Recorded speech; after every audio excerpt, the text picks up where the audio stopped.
Here's a place where all of us can be safe. Our stories of transformation can be safe, and all the things we want to research are safe here. This is Safe Space with Cheyenne. I'm really excited you're here, and I hope you stick around for a while, because I've got a lot to show you before I leave Earth. I love you guys. Hello, my friends. Welcome back to our Safe Space. Today I have a beautiful guest. Not only is she an international best-selling author, she's a podcaster and a holistic therapist. Her name is Raman Rose, and she has come on today to not only tell her story, but also tell her, story into psychotherapy, spiritual healing, international best-selling authorship, and all the things that she is doing now. So let's bring her on the show and hear her story. Hello. Hi, Cheyenne. How are you? Thank you for that beautiful introduction. Well, thank you for having such amazing titles that I could say about you. Like, international best-selling author is honestly probably on my bucket list as well. So to meet somebody who's already in that realm is so inspiring. Mm-hmm. So I'm glad that you came on the show. I know we got to talk off camera on our little tea time meet and greet, and I was just so excited to get into your episode, just from not only the spiritual things we're going to talk about, but psychotherapy and spirituality mixed together in a holistic fashion is probably one of my favorite topics. So bringing an expert like you on, I'm just really excited to hear your story and share it with everybody. Yeah, I'm excited too. This is just such a beautiful, podcast to be in. I love the title too, Safe Space. I love creating safe spaces, and so I think I'm in the right space with you. But yeah, I wrote this chapter in this book called Together We Rise, The Wounded Healer's Enlightened Journey to a Collective Ascension, and I got to work with other beautiful authors to bring this book into life, and it became an overnight bestseller. So it was pretty amazing to know that these beautiful stories that are coming from the heart and coming from our deepest, darkest spaces, and how we've alchemized that pain and that, the sacred manure that source hands us sometimes in life, and how you can shift it and change it. So it's beautiful. And I think from the reviews that we're getting too, that folks are really resonating with the stories and becoming inspired. So it was a beautiful adventure and journey to take with these authors. Okay, two things. One, sacred manure, I am stealing from you. That is amazing. Even the shaping and shifting, even though none of us really want to touch manure, but still powerful to think about all of the crap that we get thrown out of us is still I shouldn't say easily transmuted, but in retrospect, it definitely was like, oh, those are very simple steps. But then, as someone who wants to be an international best-selling author one day, what does it feel like to go to bed knowing that you published a part of your pain, like you really transmuted it into art, which I think is what we're all supposed to do with our pain, and then waking up and being so well received? It's such a vulnerable process. Like, I still get chills on my body that I did it, because allowing someone or the world into those deepest spaces within yourself where you're questioning life and you're really asking what your purpose is, because I think that was my big thing of what is my purpose on this planet? And I didn't want to just take the script that was given to me by culture, by society, by by everyone. I wanted to pave my own way.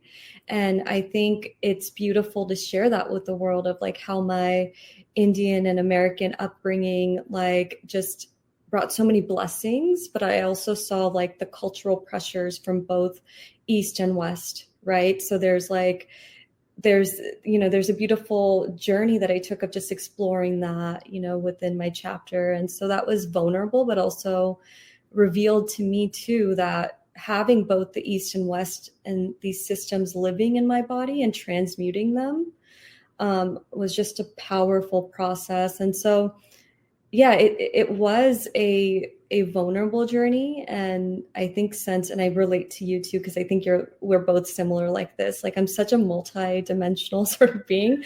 Part of my problem, I was telling Sylvie and our publishers, was narrowing down what I want to share, because I've gone through like so much in my life, and we all have. And it's like, well, what story is ready to be shared? Like, what am I really doing here? Right. And like, what am I really wanting to share? So that was wonderful to kind of like feel and tune into of like, what part of my journey do I actually want to share? And yeah, so it was a beautiful, expansive journey. And I can't wait until you become a best-selling author too, because I see a book in your future too. Yeah, right? Thank you. I dream about it all the time. I see it in my meditation. I swear I just saw the cover the other day, and I was like, I haven't even designed that yet. I hope that's correct. Like, when I go to do it, if it's actually that, I'm going to be like, yes. Which I do have my ebooks out right now, which are very like small, digestible little things. Because you know what it's like first getting into, like, whether you call it an awakening or any type of spirituality, you are truly so hungry for knowledge, and then somebody will recommend you a book that looks like a dictionary. Right. And you're like, I haven't got my monkey brain under control yet, so I'm just looking for like tidbits. And I think, again, when you, like, not to get like super hippy dippy on it, but like when you do connect to that unconditional universal love, you understand that like you want to serve and leave something behind that can like help and make somebody better. Whether like you're writing, it's helping somebody see you in your darkness so they can understand that they're not alone. And I can identify a lot with that in my writing, where I write about things that like people just kind of judge you about that you've experienced, whether it was transformational and better for you, they just couldn't even fathom going through, or they judge you for going through it. Right. So I really, really enjoy writing those dark parts, because like I was that girl sitting in the library when I was younger, reading. I mean, Ellen Hopkins was probably one of my favorite authors. She actually wrote stories in poetry form, and it just blew my mind that she could do that. But her stories were like so dark and so real and so raw that it just made me feel better about things that I was observing in my life at the time. Yeah. So when I hear this book, and I also had the privilege of interviewing Sylvia, I felt really at home with the authors that I've been able to talk to about it, because I know that they understand that the pain is a part of the purpose. And whether they have figured out to transmute it or they're still working on it, the vulnerability and the fact that they aren't gatekeeping it and bypassing that trauma is something that makes me feel better about what I've been going through in my transformation as well. That's so beautiful. I truly resonate with everything you're saying. I think when someone is authentic about what's happened in their journey and like what's happened in their life, and really share that in an authentic way, like the truth resonates, and so when someone is speaking those pockets of truth, you feel them in your own body, and it becomes like a lived experience, and within your own life, like you can look to it and be like, yes, that's what I've gone through. And it's so funny, because I think a lot of the times we think this, to build a legacy, is like this huge empire where we need to be this huge entrepreneur, or like have it look like what it does in the Matrix, quote unquote, of like making a lot of money, or even having kids, which I think is a beautiful legacy. But sometimes I think the deepest legacy you can leave is like really tuning into those deeper, darker parts, and like excavating them, like going really deep in and understanding who you are as a human, and then bringing that up as art and sharing it with the world, whether you share it with your kids, your family, or yeah, just like to your, even if you have like 5 followers on like Instagram, just like sharing your story. I think it can shift, it can shift reality. It can shift other people, I think that's appropriate to say. And you popped up this thing that I've been seeing a lot of people say on social media, because it's all about views, likes, and engagement, to the point that it kind of feels like a Black Mirror episode now when you're on social media, especially if you have a brand or anything you want to get out into the world. Yep. And like 5 people is a great example, because they're like, you have 5 likes. Imagine standing in a room with 5 people that liked what you were saying. Like, would you feel good? And then like the TikTok train, like where you get stuck in 200 or 300 view jail, and I like picture myself in a room of 300 people, and I'm just like, oh well, I mean, I got a message out there. Maybe I didn't get the engagement that I wanted, but hopefully they saw it. Hopefully, that was the right audience. But Right. Yeah. I know there's a lot of like imposter syndrome that happens when you want to be your authentic self. Because like I survived with so many masks for so long, whether they were like the rebellious one, the good one, the bad one, like whatever you want to name them all. But like nothing has ever been more scary than coming out in the open and being like, I'm actually a nice, kind, soft person. And that was all a facade. I'm sorry about that. I didn't know either. So like the unconscious and the conscious line is kind of what I'm referring to. Can we go back into your story and kind of start what made you get into the profession that you're in, how you entered spirituality and what it's done for your life? Yeah. Well, for me, I think, again, it was just like kind of questioning, reality. I've always been spiritual. I'll start that way. Growing up, I grew up in a Hindu Sikh household, and so my parents were very spiritual, and they never pushed spirituality down our throats, because I think part of Hinduism and Sikhism, it's like there are several ways to get to that one source. So there weren't too many judgments in my household from like how I approach spirituality. And I was naturally just so drawn to Sanskrit and like the Vedic philosophy and way of living. It was so like, it was already in my bones, and I was just awakening those codes. And so for me, like sitting with my grandfather at a very young age and just like meditation, where I didn't even know it was meditation, but like something about his presence and how still he got during, chanting of sacred Vedic mantras. You can feel it in the air, and I could feel that there was something there in that liminal space. And I was always so fascinated by that liminal, like that magic, like what is that? And so being like such a magical little child is how I see it. Like I just, I was really exploring like the fairies and going into the forest and all of that. So that part of me was already alive, and active. And so when I got older, I think I realized that, I want to continue exploring that, whatever that energy is, that feeling is when I feel connected in nature, when I'm chanting mantras, or when I'm in a temple. Like that energy was like, it could be anywhere. It's like when I'm playing in the forest, I could feel it.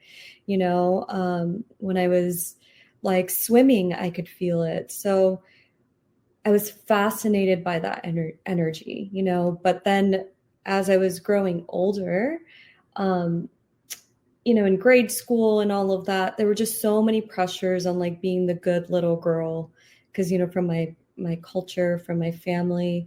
So I did put on a lot of masks, talking about masks, of like perfectionism, being the perfect little girl.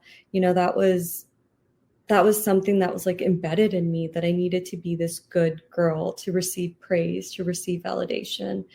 And I think that fragmented me so much, because on the inside, I was so expansive, like I would like listen to rock music, and like Linkin Park was huge for me. Like, oh my gosh, me too. Yes. Right. Yeah. Chester Bennington and like his voice and Evanescence and just like that music, I could just get into that place. Oh my God, did we have the same CD collection? You're freaking yeah. Yeah. I know. And so I became like, I was a rocker in my head and in my brain. But I was like, like there were so many aspects of me that I didn't like being boxed into just one. Like, oh, just be the good, like quiet girl. Like that just wasn't me, because I just had so many parts to myself. And but I hid them. They weren't too open. If you were like my best friend, you saw that. Other than that, you saw like a student who was like striving, like a student. You just saw a student in excellence and, achieving the grades, like doing everything and being friends, with like different groups. And I was really into that. And by the time I got to high school, like I was so inundated with just like the heaviness of being that good student, good, good daughter and friend, that like I remember like I was just so silent. There was something, my voice wasn't really coming out. I didn't know how to articulate myself or communicate all of these parts of myself, which as a therapist, I understand is so natural because, when you're growing up, that's part of being in the teenage phase. You're in that individuation process and you're like finding out who you are. And so, I mean, I graduated high school. My friends still knew me as like the, like, oh, she's not that into spirituality or anything. Like I didn't share that part of myself, even though on the inside, I was like exploring sacred feminine rage, through the Linkin Park, through all the rock music I was listening to. And I was exploring like spirituality. I was like, every time I was going to India, I was exploring meditation, mindfulness, and the goddess realms were so powerful for me because I saw that these sacred feminine energies, they could express everything. They're expressing their sensuality, their sexuality, their rage. There's a space for the elder goddesses. Like I'm really in awe of like women who carry the Doombati energy, like the crone energy. So I was like fascinated by women who were just like older in their body and they just like, they're so cool. Like they're just themselves, So my friend group, when I graduated high school, I realized I was most comfortable with like older women, who were kind of like in their body already.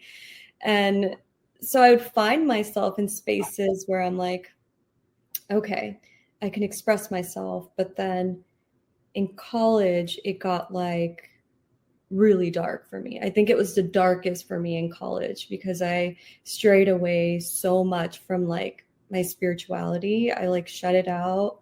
I partied really hard. I studied really hard. I was not eating well. And all of that led to like the biggest crash that I felt in my body. And yeah, like I almost got diagnosed with like an autoimmune, with shingles. And I don't know, like my body was just breaking down. And at that moment in time, I just thought like, well, what is this? Like, I thought I'm doing everything, that I'm supposed to be doing. Like, why do I feel so shitty? The sacred manure. The manure was there. I wasn't realizing it was sacred yet, Yeah. So I'll stop right there, like, so you can add in because it goes on from there, but Yeah, no, I would love to interject. I find it fascinating with so many people, not just your story, but even if they have an upbringing in spirituality, they still have a part in their journey where they just have to go experience something else in life. And I think that goes with any belief system. When you were talking about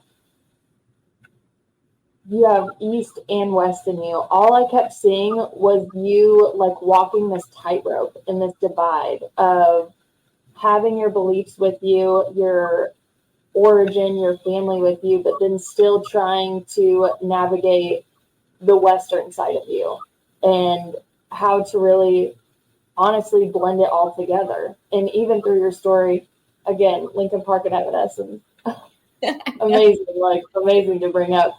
But I know what it's like to like keep that all inside your chest and then try to either go do something or be something to fit in with everybody. And that's what I keep seeing, especially when you're like, I completely shut out my spirituality because I didn't grow up with Sanskrit or anything like that. Like I grew up with a tremendous amount of Catholics and Christians. And immediately, like, I absolutely love Jesus, but I was like, I believe in reincarnation and I believe in karma. And I have never picked up any other book except for the Holy Bible at this time in my life. But there was already an instilled belief that I couldn't tell where it came from.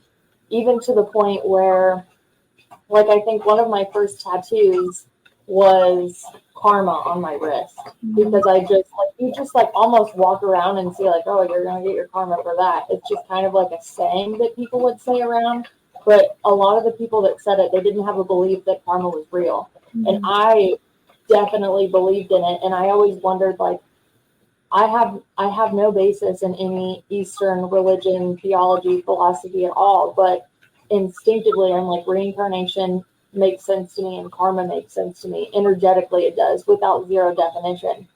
So to add my story into the mix, I went my short stint in college. It was very, very short before I dropped out. But I just went to, I was getting ready to do a world religions class before I left, and I was just so heartbroken that I didn't get to go in there and experience it through like a school system setting, because I obviously thought that the curriculum would be right.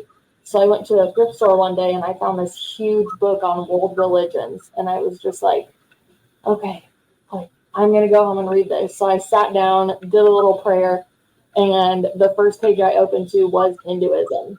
And I remember immediately falling in love with all the deities and all the goddesses and the way that they express themselves and all their power that was like together and separate in a sense. Like, it showed individuality and singularity at the same time. Like, they were all working for the greatest force.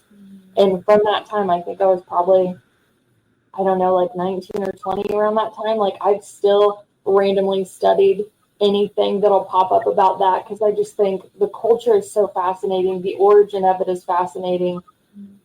When you get into yoga, which I know you know tons about, you start, which, I mean, my Sanskrit is not that good. It's definitely a white girl trying to do it. I'm just going to be honest, but I try so hard, but I mean, seriously, I need some lessons. But when you get into it and then you understand, like, when you're speaking Sanskrit, it's almost like music, only I'm really struggling to like figure out how to say it for people that have never spoken it or felt what it feels like in your body, whether it's in a session, whether it's at home, and understanding just like how divine I think Sanskrit is when I found it, and how healing it is, and how like thick, like even as I speak English, you, like how many breaths you have to take that just feels so in discord with your alignment, and then you sit down to either do breath work, meditate, yoga, mantras, whatever you want to do.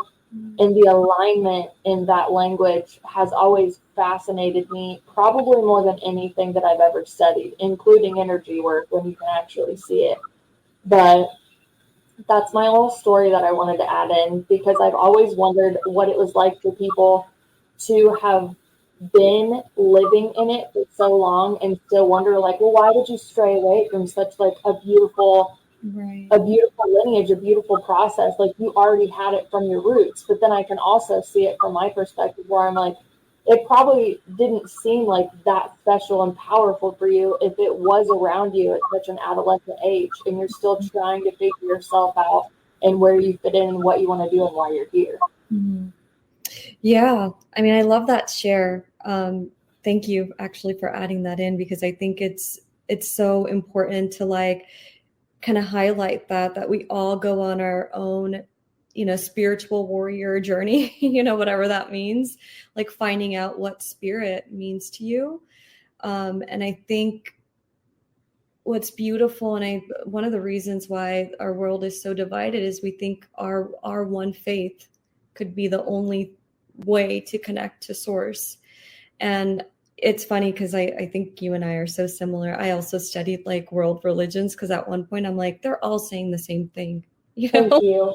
They're all so saying the same thing. Really, yeah. 12 to 15 years of your life, it's about love. We all come from the same place. We're all saying the same thing, just in different languages. You're welcome. Different languages. And to also watch out for the shadows in each of them, right? Because absolutely. I think what happens is a lot of the time we conflate like culture, and culture seeps its way into religion sometimes, and religion, the spirituality is separate. So part of what I had to do was like separate our culture from religion too. Like, what is Christianity? What is at the root of Sufism? What is at the root of Buddhism? And it's all the same thing. And I think our journey as a human is to really go into what that means for us, like, and not just take a script, you know, because I think what made my upbringing powerful, because I think I understand when, you know, to be kind of, it can feel like, well, I grew up with it, I didn't realize the power of it, but I did realize the power of it, because those Sanskrit mantras were vibrating in my being. And that was interesting to me, because I'm like, why is my body vibrating like why is, you know, what is this? I can feel it. I can feel that energy, that shift in energy. And so I think at a young age, I realized when that happens, when that shift happens in my body, I notice a power of something. And that's how I think I came to even understand Yeshua, Jesus, like being in that presence. And it gives me the same energy. And studying, you know, sitting with Buddha, right? Like gives me the same energy of just like, there is that power there. And I think these deities and these sacred masters and these energies are all our way of connecting to that one source, you know. And what happened in my journey too, and I can sense it's also for you, is sometimes you have to like shut out the light completely and like struggle in the dark and find your way back to like a path that is most resonant, you know. And I think then it really became like an embodiment. Like, why am I doing these practices? Not because I was told to do them, but because they actually work for me. And so that's when yoga, actually, I used to make fun of my mom doing it when I was younger, because I was just like, oh my God, she looks so funny. Like she'll, you know, in the morning I would walk, my sister and I, we would like wake up for school and she's practicing yoga and doing the breath work and all of that. And we thought it was hilarious. Like, what is mom doing in the living room? And it's funny because like yoga saved me years later, you know, from this like darkness that I was in. And it was all emotional turmoil, I think, for me, because I'm a deep, deep, deep feeler. And, you know, I'm a Libra, Leo moon, if anybody understands astrology, and a Scorpio rising. So I had like deep feelings, you know, in my being that needed expression, needed an outlet. And yoga became like a space where the uncomfortable finally, you know, began to like show itself like in a very conscious way. And I think that's what these practices, whether you're Christian or Buddhist or Muslim, which I wish I knew more about Muslim traditions, but I don't, but I do understand Sufism. They have this deep, you know, these deep practices that can like all bring you back, you know. So the Vedic tradition is in my bones, but I also respect so many other traditions and cultures. So I just wanted to weave that in there for the viewers, because, you know, we all come from such powerful lineages, and I just want to, you know, give them the flowers, each tradition their flowers, you know. There's no hate for anybody is what I'm saying with me. Yeah. I feel the same way about you, especially in my studies, but also in my confusion of like visiting so many churches when I was younger. And I'm like, okay, you're all talking about Jesus. And I like that you said Yeshua. Thank you for that. But I'm like, why is a Catholic talking about a Methodist? Why is a Methodist talking about a Baptist? And, you know, you'd have some people like, oh, everybody has their beliefs. Everybody has their way. Everybody gets to choose their own path. I'm like, yeah, but like, why are you being judgmental about that? Which, I mean, I was too, but I'm also like the loudmouth that wants to call stuff out that I didn't understand. You know, like, oh, we're all good on Sunday, but oh, we didn't like what Becky wore to church. You know, like, I just always thought that was so weird. And again, like, I'm a really young child when all this stuff happened. So like, I just saw so much, again, like discord in all the places that I went. And I was seriously so confused why everybody was talking about like the same stuff, but then they were all judging each other that like my religion's better. And honestly, when I started like my Hinduism research and getting in, like, I remember, I don't know what version or what translation of the Bhagavad Gita that I read, but I still wish I had the book because I borrowed it from my friend. But after I read that, it like that's when I really started piecing like the string between religions together. Because there's a part like right before the war goes, and I know I'm probably gonna mess it up because I haven't read it in a long time, but basically the all says to I think it's Arjuna, he says all roads lead back to me, all paths lead back to me. And I didn't look at it as just this religion is saying I am superior, I am the one. That was absolute source energy speaking to literally whatever path you take, whatever you worship, whatever you do, however long it takes, you will come back to me. And I felt really connected with that because it didn't leave anybody out at all when they said it. Oh, I know. That's so beautiful. And I think that's how it should be. And that's what Yeshua, I often say, if Yeshua was in the States, he'd probably be deported into Mexico, right now, because like that. Yeah, he was not Caucasian. Let's just say it right now, friends. I'm going to trigger you. He was not. A guy did not walk around the desert for that many years and not get a tan. Okay. Right. And I'm not even political. Honestly, I don't. I think what we have in our country right now is a mess, and it's a divine mess we're all probably going to have to navigate. But yeah, we can't use religion to hate on people. Like I just, and it hurts me to use any religion, because I see it in India too. Let's hate on the Muslims, or the Muslims hate on the Christians, and in the States I see it with Christianity too, and it's sad to me, especially when I've really sat with Yeshua and I really sat with Jesus. I know who he is and I know what that energy is, and so it almost brings me to tears to use that to harm another, is so cruel, and his teachings are so beautiful. And I think if we actually implemented them, we would be so forgiving and loving as a society, because we use his name so much, but we don't actually practice, like you said, judging Becky for wearing what she wears, and so I actually love that you point out those, the hypocrisy, because I think that's what the divine feminine is here to do.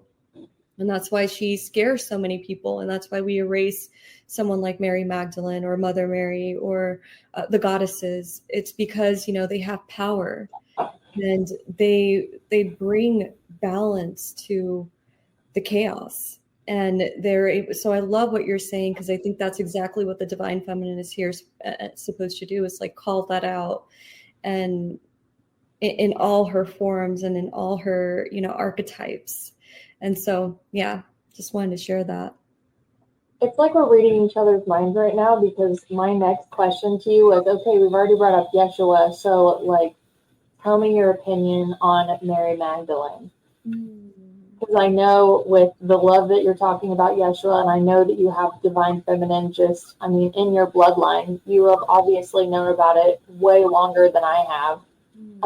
When you think of how Mary Magdalene is portrayed, and then I don't know if you have, but if you've looked at any of like her divine feminine, or even her ties to like the priestess of Isis stuff that I've read, like who we know she was through the church, and then in your own studies, how did that revolutionize like you as a feminine, but also understanding like the feminine rising coming into play? Right. It's so interesting you're mentioning that, because I have a book here that I often go to. It's like I said, I love studying all types of traditions, and I often go to Yeshua and Intimate Moments with the Savior, Learning to Love by Ken Gear is like such a beautiful book. Because the other day I like to flip through books randomly sometimes just to see what the message of the day would be. And it's funny because I fell on the page where they talk about Mary Magdalene, and Mary Magdalene, I feel like, is such a controversial, like, being and presence in Christianity in general. But I honestly think she's like the the most powerful part of Christianity. Like she's the sacred feminine to Yeshua's divine masculine, and the service that she offered from her heart to who we call, the King of Kings, because I do think that's a king energy, right? Like absolutely, to step into your divine masculinity in that way, and to be that soft and forgiving and still stand on business, like people say, like he was standing on business, right? And she supported that. Like she was the one who was offering the essential oils, and the sacred feminine is often shamed for her sensuality, but she brought all of that sensual aspect to that connection, right? Like through the essential oils and her alabaster jar with I think it was myrrh, frankincense. Like she was truly like a queen. And then to label her as a prostitute is kind of wild to me. It's wild, but honestly, I'm also thinking, well, yeah, she probably did have that sacred sexuality within her, and anybody would probably label that as like, well, I don't know how to categorize that, so she must be, like just, I don't want to call her a whore, but that's what they were essentially, labeling her as. And so I think her connection with Yeshua was to awaken the masculine as he's going through this deep transformation and torture at the hands of the shadow and the shadow masculine. So for me, these two are just like powerful, and I think they go hand in hand. And she's just such a powerful sacred feminine for me too, because she really represents how you can be in service to the masculine and awakening the masculine, and also be in your power and be a queen and be in your sensuality. And there are other teachings that go even deeper into that. So, they had an intimate relationship is what I feel. I deeply feel that Yeshua and Mary Magdalene had a very beautiful, intimate relationship, and maybe even possibly created life from that relationship.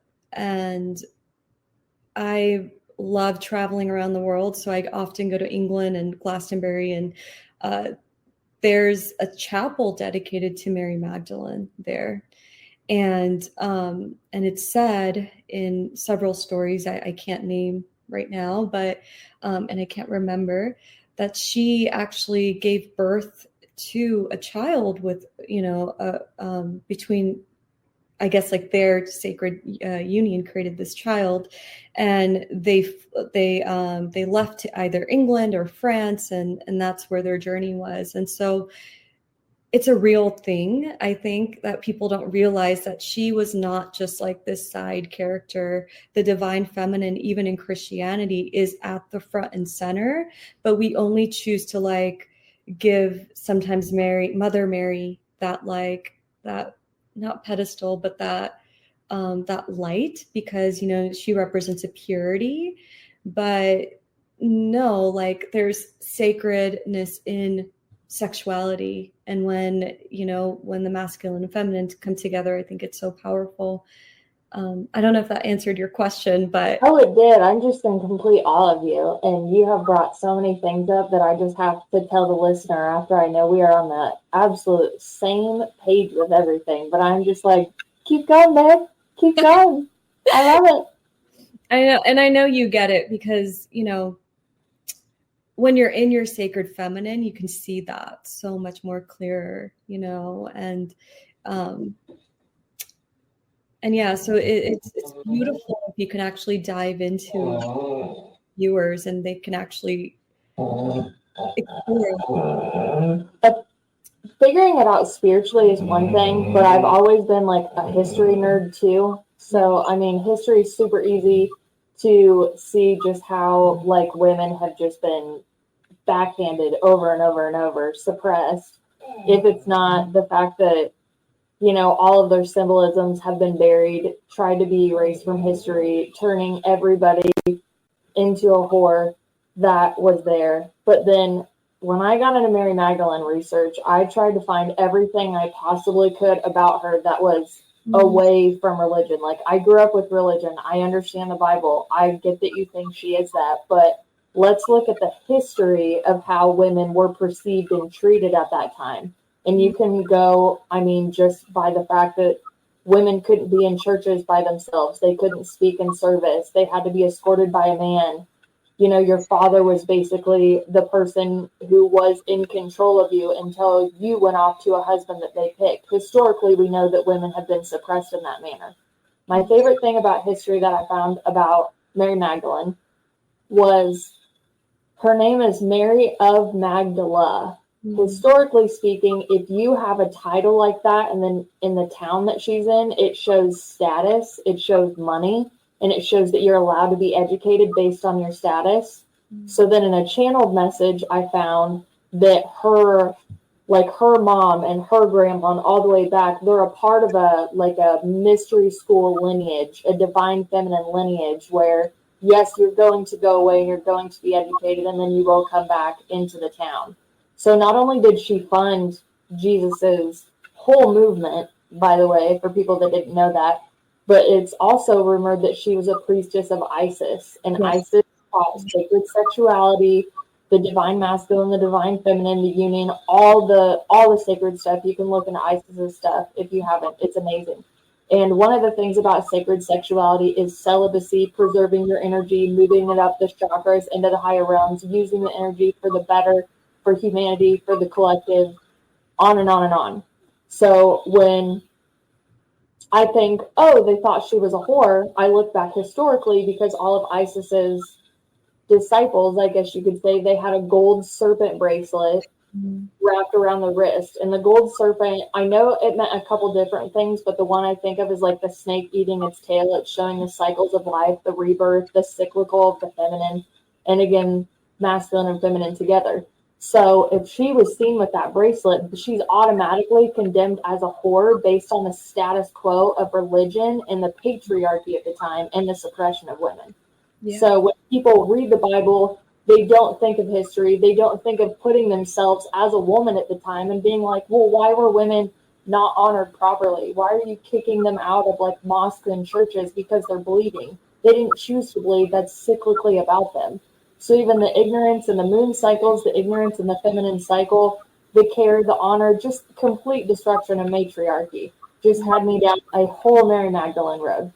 I've looked at the Sophia Code. I've looked at the channelings of Mary Magdalene, anything that you can find. And I love that you bring off the offspring because in a channeled message, she talks about what it was like when Jesus died and how she had to flee. And she went to, I think it was somewhere in France at the time that would now be something completely different. But the goddesses of Isis connected with the Druids, and the Druids and Isis members hid Mary Magdalene and helped her. And even she said, like, when her and Jesus met, they already knew how to communicate astrally, in dream, in telepathy. I mean, honestly, when you look at it, it looks like a bunch of twin flame stuff that we've modernized to this day. Like, it really does. They knew how to connect on every level possible. She knew he was going to die. She knew that she was going to be the one there, which again, historically, if somebody dies, it's only your wife and your mother that can go anoint your body. So I also think that they were married somehow, because how else would these creepy Roman people that wanted to, off him, but still pay him and his wife respect enough to anoint his body? So there was some honor in that circle that I don't think it's talked about enough either. But anyways, I'll wrap this up because this is obviously one of my favorite things to talk about. So Druids and Isis get together, which again, if you don't know about Druids, please do your research. They're amazing. They also kind of go off like Avatar and Home Tree anyways. So they get together, she has her baby, and then basically for the rest of her life, she meditates in this area of France that you would have to go research on your own. Sorry, I can't remember. And she's with Yeshua, just like she saw him after he came to her, after the 3 days after he came out, which, I mean, ascension, you can come down and still talk to people that are in the right consciousness state, right? she was with him, and he prepared her for his death. That's how much he loved her. Is he's like, you will be by my side in the physical this long. Afterwards, you already know how to connect. Yes, she was heartbroken. Yes, she missed him in the physical, but she knew what he came for and what she came for. And she also specifically stated in the Sophia Code, she knew that she would be demonized and her word would be suppressed for thousands of years. But she also knew time is an illusion, and the feminine would rise again. And when she would, those that were ready to receive her channel, just like Isis's teachings, which mirror a lot of Mary Magdalene's, if you look at the small script that we have left of the Gospel of Mary in the Berlin Codex, that the feminine is rising, they will come back, and those that learn how to connect, find the feminine calling, will know, like, hey, this is our true history. This is what we've been teaching. It is about balance of the masculine and feminine. It is about unconditional love. We have lost our way, but like, we're not mad at you. We're actually here of service now that you're open. Chills. Yeah, exactly. These are such powerful teachings. And I think we need to know that it's all connected, right? Like, because we could think it's so like, oh, well, Isis is coming from the Middle East, like how, or not the Middle East, but from Africa, right? North Africa, in Egypt. So how is that connected? Well, it's all connected. Like when you go to the root of, the divine mother teachings, they're all connected and they go back to these ancient lineages. So it's so beautiful you went into that. It gave me chills because I think even the serpent energy is like very much connected to the goddess energy, and the demonization of the serpent and the goddess, and that sacred feminine sexuality is just, it's there. Even Lilith, Lilith is even so demonized. But all of those feminine forces I think we're talking about, they weren't so like, because I think we're all into like purity teachings. There's some evil in the world and we know this, right? But there's also the womb, when life is created, it happens in darkness. And so I think that's what people are afraid of. When the darker aspects of the feminine come up, they don't know what to do with it. So they're like, let's scrap all of that, and we don't want to do with any of that. Like that has to do with sexuality or like the rage, the sacred feminine rage, and how she creates life. And yeah, so I think it's so important to speak about these things because it also, why is this all important? Because I think as humans, if we shun these aspects and these stories out that are so important, archetypal stories, being, like as humans, like we survive on archetypal wisdom and knowledge. We all know what a mother is. We all know what a father is. We all know what a goddess is. And as a therapist, I often like ask people, well, what archetypal stories are you tuning into, when you're relating to deities or culture or tradition? And I think by leaving out the feminine and leaving out such a huge part of Mary Magdalene and her being this priestess, we are limiting our view of the feminine and the sacred feminine. And so that causes fragmentation, right? With girls like us growing up who then are just like, well, that part of me isn't pure. Me feeling anger, rage, and these are sacred expressions when you're not harming anybody, right? And you're allowing things to come up for yourself. That is sacred, right? And even rage and anger and sexuality, they create life, and they protect life.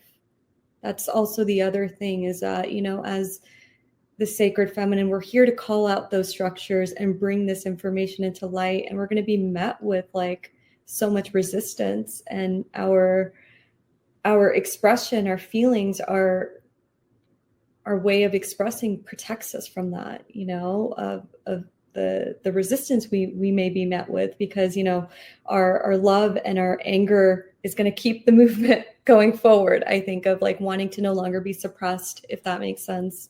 Oh, I definitely think the rage of the divine feminine is coming out. I think the rage of like my pleasure not being honored, my body not being honored, being used, being thrown away, being talked about, all of those things are coming out in such a like fire hose. So like you see someone going through their spirituality journey, it's kind of like they wake up, they realize they don't love themselves, they realize they've been suppressed, they're fucking pissed, they tell everybody to fuck off, I'm in my fuck you era, and then I'm in my self-healing era, and then I'm in like, I'm getting to my balance area. And then when they finally find the peak of the feminine, they still have a lot of guilt and shame, almost like embarrassment of like, holy shit, this has been in me all along that's been suppressed from X, Y, Z. And then, you know, with people like Aubrey Marcus with a huge platform coming on and saying that ISIS told him to go impregnate 2 women. That would be like Jesus telling you to go kill your friend.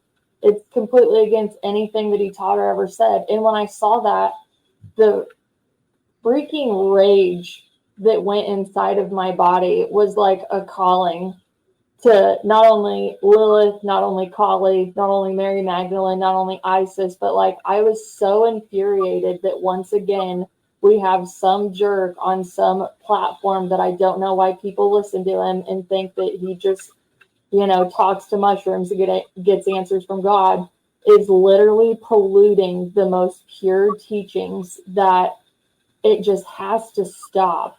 Like I even went on TikTok and I was like, I'm so sorry I'm making a TikTok about this, but I have studied ISIS and this is so freaking disrespectful to her teachings. This guy is literally channeling demons at this point or whatever. And I just have to call it out.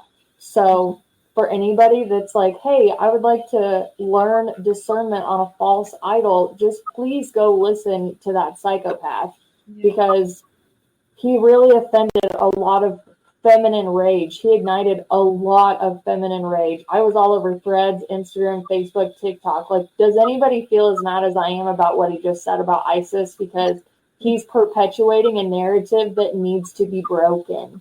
Right. So now that we've had our goddess training for today, I would like to know what happened to you after college. Yeah, I know.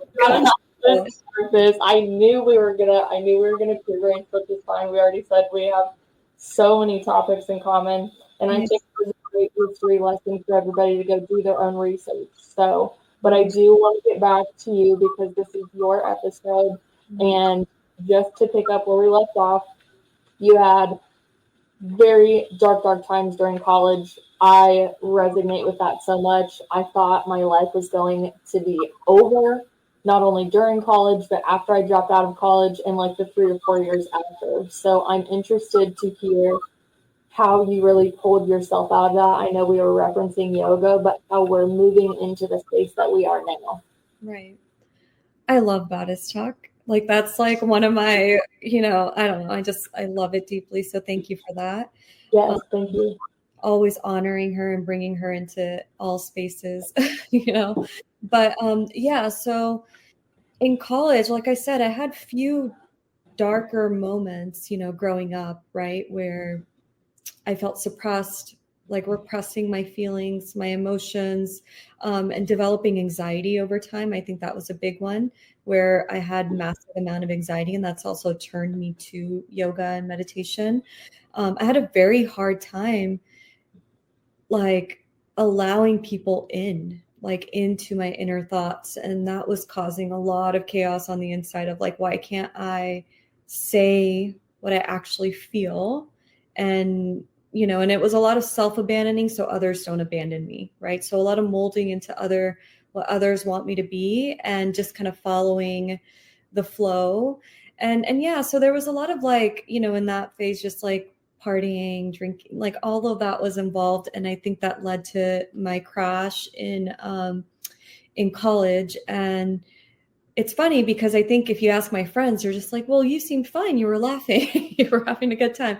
Like on the inside, I was not Like I was not okay. And I realized I'm very high functioning. Like most people can't tell when I have a lot of anxiety or I'm going through something because I'll be so calm. However, if you're in my inner circle, oh, you know, like what I'm going through, and it's not pretty. It's not, it's quite ugly actually. And like really going into that feeling, and I dive like head first. I'll dive head first into my feelings. And many times I was ruminating in that, like I didn't know how to transmute it, you know? And so a lot of my journey became like my body just wanted to give up on me. And in a lot of instances, it was like, I'm not moving. I'm going to develop, you know, a foggy brain where I couldn't think clearly. I couldn't even formulate sentences sometimes because it was so like, you know, just confused in my mind. So it was causing a lot of confusion in my mind, and then not eating properly, and my body crashed. So then I had to come back into the body, and I think a lot of the feminine, like people who are women, right? Like our bodies are designed to go through hormonal shifts and changes, and all of that was happening. And I didn't know that like my moon cycle was causing a lot of this stuff. So I like got really into that of like, well, what's in my tampons? What's in my food? Because I'm not feeling good ingesting. I'm not feeling good due to something that maybe I'm ingesting and maybe I'm like taking in. So I started like kind of going through and auditing different things in my life, like what is working for me, what isn't. And so the first step was to get toxins out of my body because I knew I couldn't think clearly. And I was pretty young at the time. I think it was at 2021 is when I started to like realize that there's something that I need to purify my channel. Like I need to bring my body back into resonance. Women think our spirituality is more about coming in from the mind all the way into the body. Whereas for men, I believe it's like they're coming out of the body and more into the God almost, right? And for women, the goddess is you're coming all the way in. So it was very natural for me to just like, let's look at the body and what she's going through. And so then I started juicing. And that was big for me. Like at that moment of time, I became vegan because it helped me. It was just simply like, I'm not like much on like somebody giving me something to like believe in. I'm more of like, I need to experience it and feel it. And if it feels good, then I'm going to say yes to it. So when I started juicing, I took out like dairy, gluten, all of that. I became so much more sensitive to my feelings and emotions. My body became lighter. Like I just felt lighter. It was like the light was coming back on, like the cells were being fed nourishment, like true nourishment without the heaviness. And that, then like, it was interesting. At the same time, I started practicing yoga. So something about eating very well and then practicing yoga and feeling the shifts and changes and being available to my feelings on a conscious level rather than being thrashed around by my emotions and my hormones all the time. I had like a boat, you know, and I could like even though I wasn't a good sailor of my feelings and emotions, like I knew that like, all right, I have this boat. I can like, I can use yoga, you know, and yoga helps me, and I can do the juicing. I can eat better and it makes me feel better, but also look at, you know, what that maybe ancestral pain was. Like there was a lot of ancestral generational trauma that I was carrying that I knew wasn't mine because I kept feeling I haven't gone through super traumatic. I have gone through trauma, obviously, in my life, and I have complex PTSD, a lot of complex trauma. But like the way I would receive things brought me deep pain. Like, you know, another person would receive the same thing and they may be seemingly fine. But for me, the way I was receiving a lot of things, like it just stayed in my body and like it would just sit there. So these practices, you know, helped me shift my relationship with my body. So I became healthier, more lighter. And then I decided, and that's something I write in the book too, I didn't want to go to medical school. Instead, I wanted to like go become a therapist and like do the spirituality thing. And yeah, so then I applied to this very prestigious program in New York City at Columbia University at Teachers College. And I applied to the counseling and clinical psychology program and became, you know, trained in psychotherapy, but also like the program was centered around spirituality. So I like honestly got like a bunch of my permission slips from professors, you know, that were really going to open that up for me even more, that there's research about why you feel better when you chant, why monks are, you know, have like, I think the subcortical region of their brain thickens and actually protects them from depression and anxiety. And so there was a science, and that's a huge part of me. Again, like the East and the West live inside me. The science and the magic lives inside of me. And I'm walking that middle path because it makes sense to me that like they're one, really, you know, and like I was just exploring my shadow just as much as my light during that time of like, what is that generational trauma? But then also, what am I in my divinity, you know, and what am I as a like goddess in the flesh? Like, what does that mean? Like, you don't just want to be goddess. Like, I have flesh. I'm in, you know, I'm in this meat suit. So I don't want to ascend the meat suit. I want to become one with this, whatever this experience is, because I'm here for a reason. I have this consciousness for a reason. I have this body for a reason. So it became like this very beautiful weaving of science and magic and studying from my professors. And yeah, like I went through like multiple different transformations. I sat with ayahuasca. That was a huge part of my journey too. And I don't recommend this for everyone. I always tell people, like, I don't recommend this. I think my spirit is just made a little different. Like I don't know what it is. Maybe it's crazy. I'll just go into space. Dangerous. I call it. I don't recommend it because honestly, it's not for everybody. Mm-hmm. The only reason I think I did so well in these circles is because I had a really awesome support system. I had a really good group of friends and family. And I had a therapy background and training to kind of like go through it, you know, but it was a hard journey. Like you really have to obliterate all that you know about being human, you know, and it all meshes into one. And that's when I really started understanding the quantum space. And that quantum entanglement is like a real thing, even spiritually. Oh, of course. You know, and you're talking to a believer, baby. Like everything you're saying, right. I'm like, right. Yeah, exactly. And so that's when like the visions where I was just like, oh, okay, I used to have precognitive dreams when I was growing up. And now here's a professor who's talking about it. And here after ayahuasca, I started, you know, all of that started coming online even more because my third eye was open. And yeah, so it just, after that, it was just a lot of visions and just taking cue from my higher self, and the right teachers kept coming onto my path. And a lot of, you know, a lot of these medicine circles will also bring a lot of like folks who are wounded, right? Because I'm going in there because I'm wounded and trying to heal the wound. So that was big too, of like, how do you navigate that space when everyone's open spiritually? And like, oh yeah. Well, I think it's just a great testing ground in retrospect after, not to cut you off, to like build your intuition and build your discernment. Because I think there's that thing that are like, oh, when the student is ready, the teacher appears. It's not always going to be the right teacher. That teacher might be a teacher of discernment, you know, and you have to look for certain red flags. If you don't know the red flags, collect all the flags. You're going to find out at the end of this journey.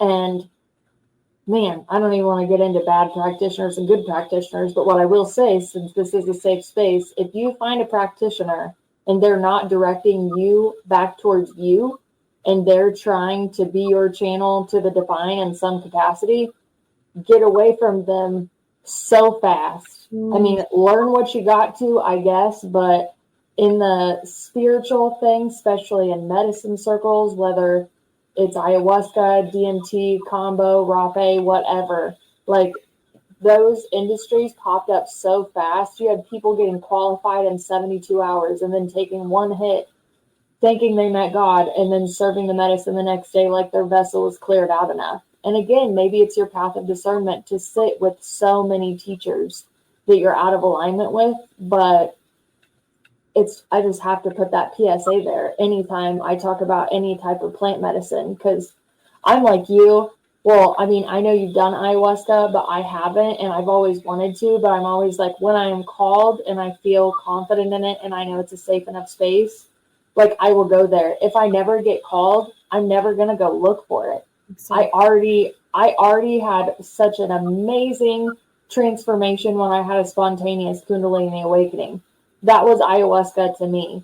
Like everybody thought I was going insane with the things I was talking about. And I was like, you just don't get it. I'm so sorry. But this love that I have finally felt in my chest, this thing that all of us are looking for that I actually get now. It was like taking shrooms and being able to take the information with you after the shrooms wore off. Yeah. That's kind of how it feels. Because usually you forget everything. Like you're like, oh yeah, I remember the oneness, the infinite. I watched ants build their house for 3 to 6 hours. Like it was beautiful. I was totally one of them. You have those experiences, but then after it wears off, you're like, it's just the psilocybin. That was fun. Back to human life. Mm-hmm. But when you have an awakening, whatever way you awaken, mine specifically was Kundalini, every clear sense activated. And I needed the definition for so many things, which is why I was so hungry to go into any modality, any circles, any energy training. What is this? What is this? What is this? And to go through. And yeah, in about 6 years, I developed some really good discernment because I met some really crazy people. Exactly. Yeah. You hit the nail on the head. You don't want to go searching for it, because ayahuasca, especially, the plant spirit is so sacred. It's the grandmother spirit. And I deeply respect that medicine, but it calls to you. You don't need to go look for it, and I think you're absolutely right. It's not for everybody, and not everybody is a safe facilitator, right? And many of these circles, it's like someone takes a weekend course, and I've met those people, like they'll sit maybe a dozen times, and now the ayahuasca is calling them, to the jungle to become a trainer. And it's just like, maybe you have to really be discerning of the visions you get to, like you were talking about Aubrey Marcus, right? Which the brother seems a little bit, like, well, where is that vision coming from? You need to question those visions. Some visions are symbolic, right? And they stay in symbolism.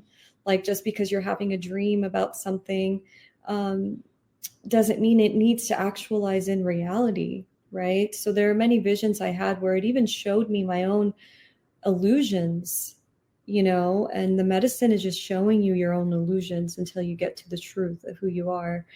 And for me, I was able to sit with very, very beautiful indigenous shamans, and the medicine, she's beautiful. Like the grandmother spirit is beautiful. And I think she's a very fierce, like Kalima energy, actually, like Ishtar, Kalima, Isis.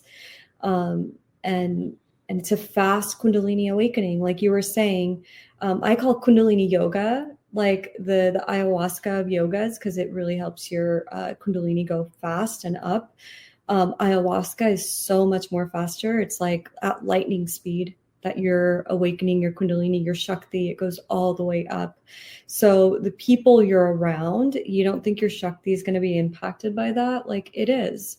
Like I remember in those circles, even though this is the most healing experience I've had, because I don't think I would have released that heaviness of the generational trauma that quickly if I hadn't sat in those spaces in the way I did, and that's why when I was like 24, people were like, well, how do you? Well, because I took those sometimes my spirit just wants to do things really like, let's do them now. Let's clear it, you know?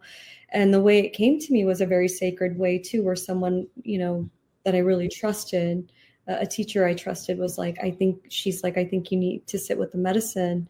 And I found my way to it.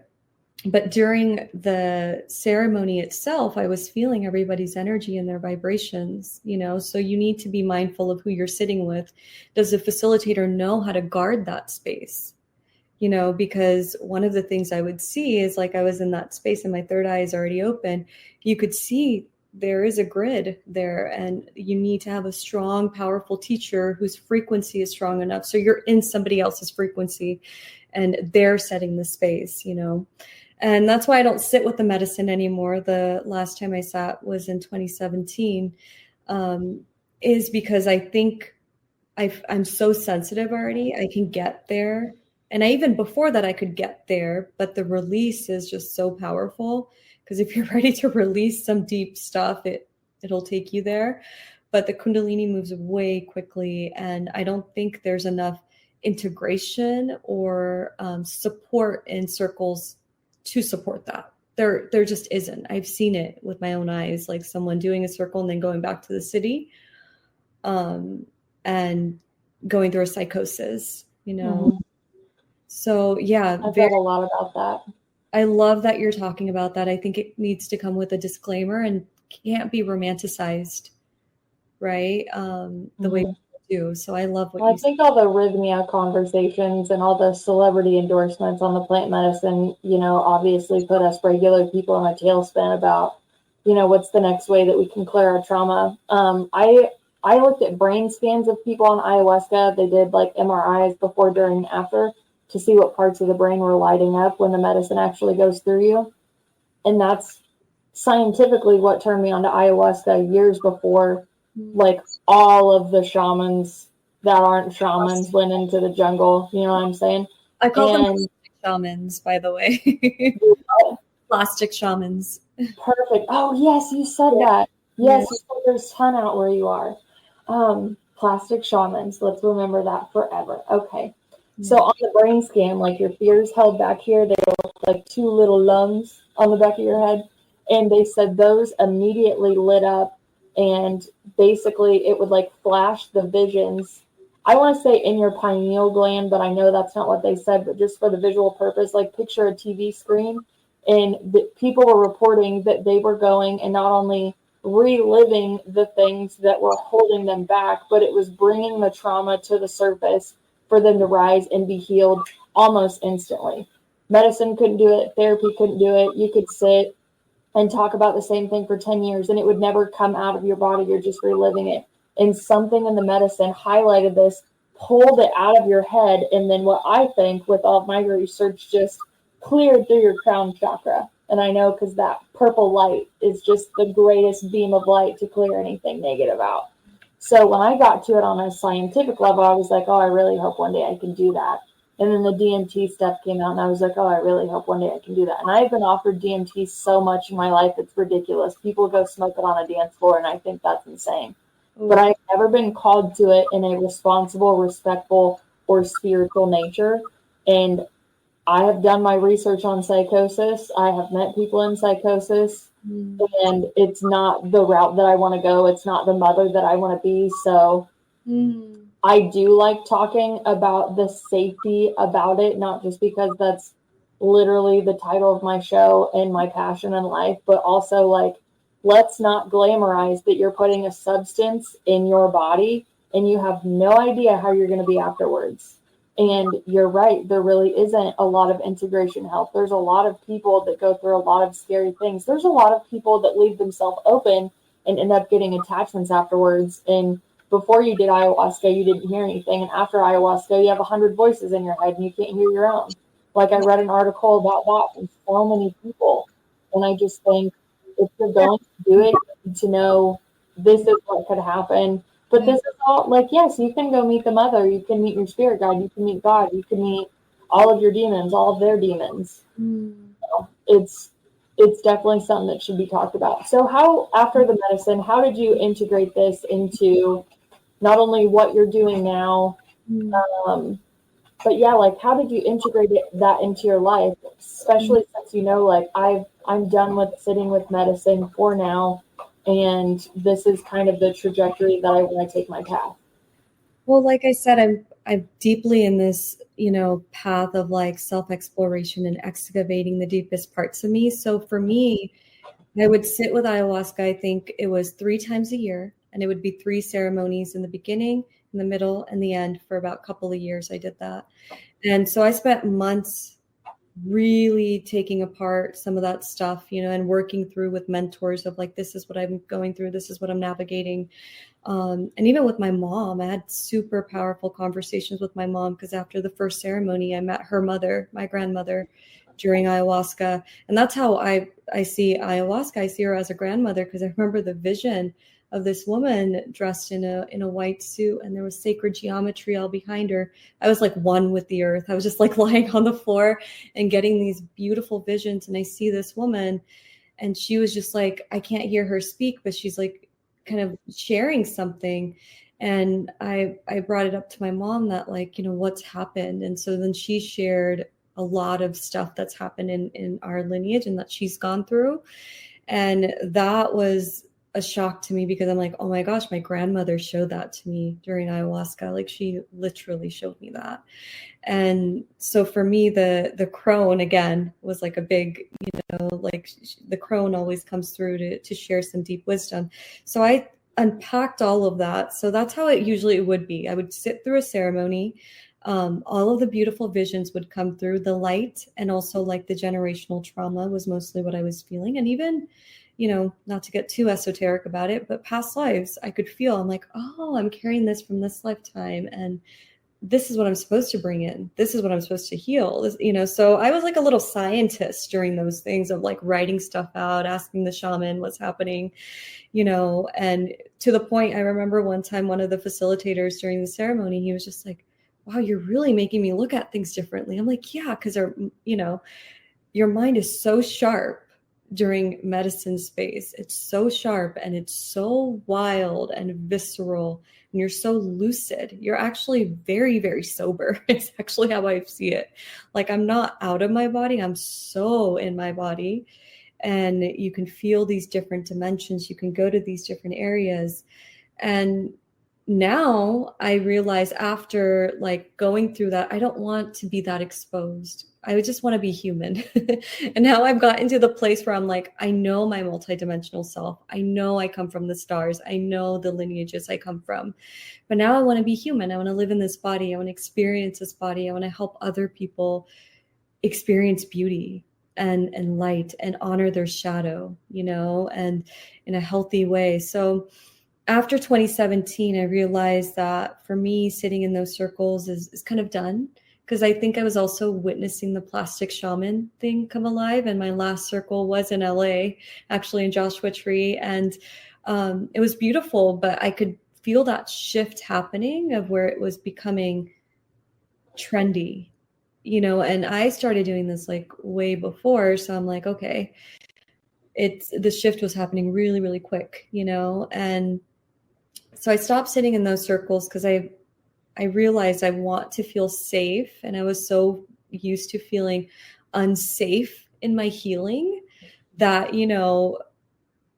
ayahuasca can be incredibly unsafe if you don't already feel safe within your being, right? Because everything is open. And then I think it was just like, well, now I just want to integrate. And it wasn't a conscious decision, but I just was like, all right, I kind of like what I'm doing. And like with the yoga, with mindfulness, with therapy. And yeah, so then just stepping into the teacher's role or into the therapist role, I deeply value going in within myself and like doing the work. Because how can I help anybody if I'm just sitting there with a bunch of stuff, just like, holding on to my own stuff? And if I haven't gone deep within myself, I can't go deep with my clients. If I haven't found safety within myself, how safe am I really for somebody else, right? And so it's a lot of that for me, of like, I heal, and that healing is actually the way I change the world. It ripples.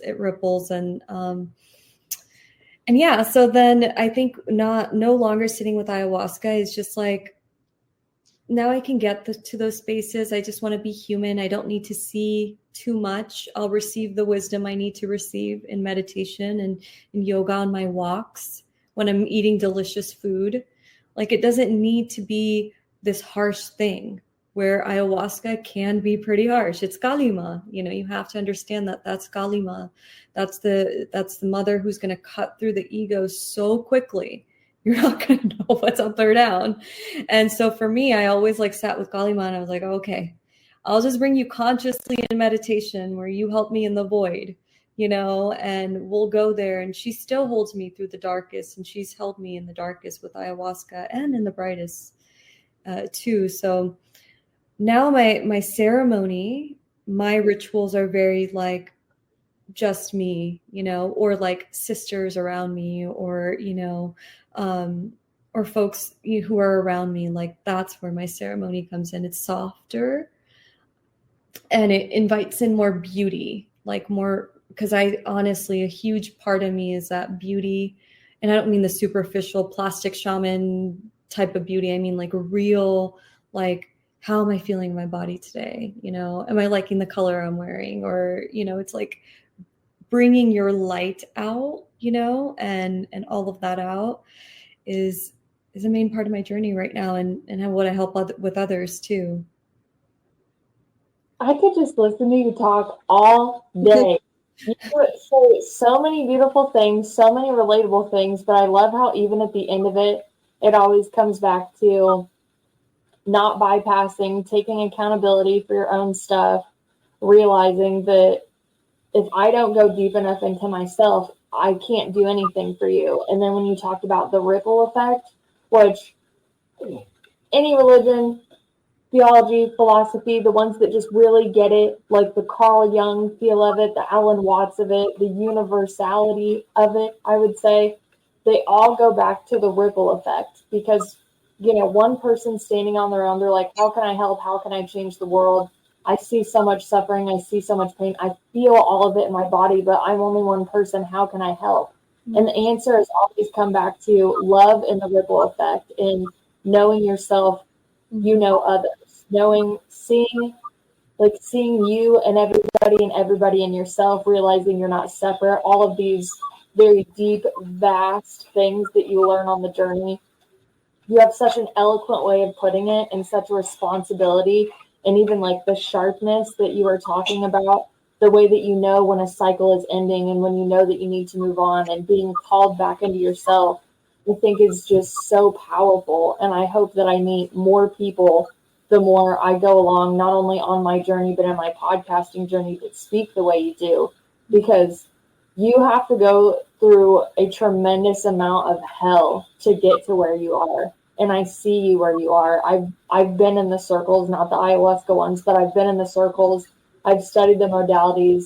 I've done a lot of work, and I still continue to do a lot of work and hold myself accountable. But I have never felt more alive in my feminine and more secure in my relationship with who created me than taking everything out of my Mary Poppins bag, kicking out what really isn't for me, and then just sitting with myself and knowing, like, yes, my vessel matters, and I do have a ripple effect. So meeting another person that does that, I mean, it's just chef's kiss. Love it. I want to crawl through and hug you. Like, I see you. I get you. Yes. So what are you doing now? How can people get a hold of you? And I know you said that you aren't taking patients right now for the psychotherapy. You're still doing podcasts, going on as a guest and also as a host, international best-selling author. But you are also a facilitator of retreats. So if anybody wanted to get a hold of you and work with you in any capacity, how would they be able to do that? Yeah. Oh my gosh. I know this has been so lovely, Cheyenne. Thank you so much. You do truly create a safe space for one to be. I really truly experienced that from you, and you're such a light in this world. So your viewers are so blessed to have you, and and I'm so blessed to have you as a host today. And yeah, so how folks can find me. So right now what I'm doing is a lot of retreats. A lot of the work that I do is going back to the earth, right? Back to the beauty way. That's what it's called, the beauty way. And so a lot of my retreats are in different parts of the world. Like my last one was in Sedona. I do one in Glastonbury, where the goddess, obviously Mary Magdalene, is huge there. And a lot of the Druid Celtic tradition is huge for me too. And so it's just in my spiritual DNA. Like I feel so at home in that part of the world too, which is so surprising, right? Because I'm also like really, really, in my Indian culture, but I deeply feel the Druid and the Celtic roots. So my sister and I are doing our next retreat there with, the Mary Magdalene codes, and also the just a sacred feminine. There's a beautiful goddess temple in Glastonbury that we're working with to bring these teachings alive for folks. And most importantly, my work is about going back to the earth and honoring the earth, because I truly believe that there's deep wisdom in the earth, and that we are being separated, like deliberately being separated and divorced from that, sacred bond and connection we share with the organic mother matrix, and to go back to her and her different earth guides in different parts of the world is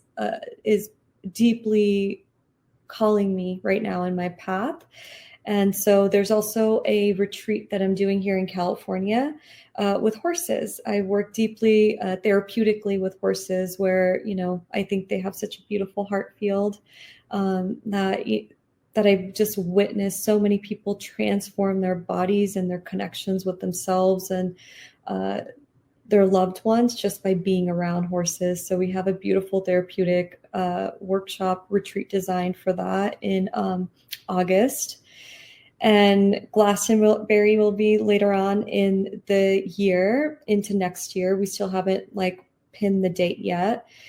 And other than that, right now I do one-on-one sessions, but I'm no longer practicing just psychotherapy because my work is beyond that. I almost feel like my training is very much in the spaces that I hold now, but I'm more open to sacred feminine mentorship.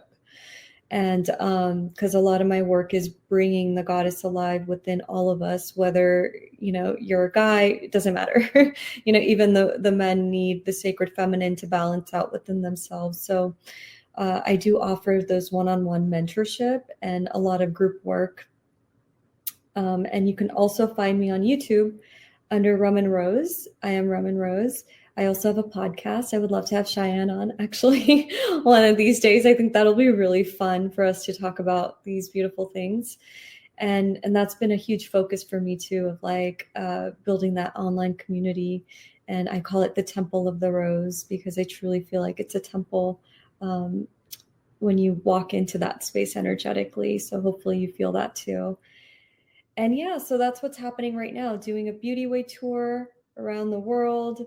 Soon wrote this beautiful book, which is a bestseller now, which I'm about. And yeah, that's about it. And I'm really excited to be doing this with you. You're so inspiring. We've been talking for probably an hour and a half now, and I know that we're at the end of our journey right now together, but I cannot wait to talk and reconnect with you, because truly, so many things in common, so many things resonate with me. And again, I'm just that person that's my ego wants to trap me and tell me I'm alone in so many things, especially in spirituality and in our experiences. And I know how silly it is, because it's a lie. There's so many people that go through it, but to sit here today and hear so many parts of your story that just really sit with my soul and with my belief. And I mean, even Mary, my goodness, and all of the things that you're doing for the divine feminine, it just meeting people like you restores my hope in spirituality, in communities, and even in the human race, but especially spiritual community. So I just want to say thank you for the work that you do. Thank you for coming on today. And I look forward to reconnecting with you in the future. Same. I'm just so honored, to be here and to also invite in the goddess the way we did. I could really feel the presence of, you know, just all these sacred feminine energies that we were speaking of. And I could really tell that you're also from that priestess lineage and just doing your beautiful work. And man, I'm just so happy that you're on this planet too, just being you and doing your work. And it lights me up just to know that there are other folks, other sisters, other goddesses doing the work. I'm the same. I love it. Okay, friends, we'll see you on the next episode. If you need to get a hold of any of Raman Rose's information, it is going to be down below. I will see you on the next episode. Love you guys.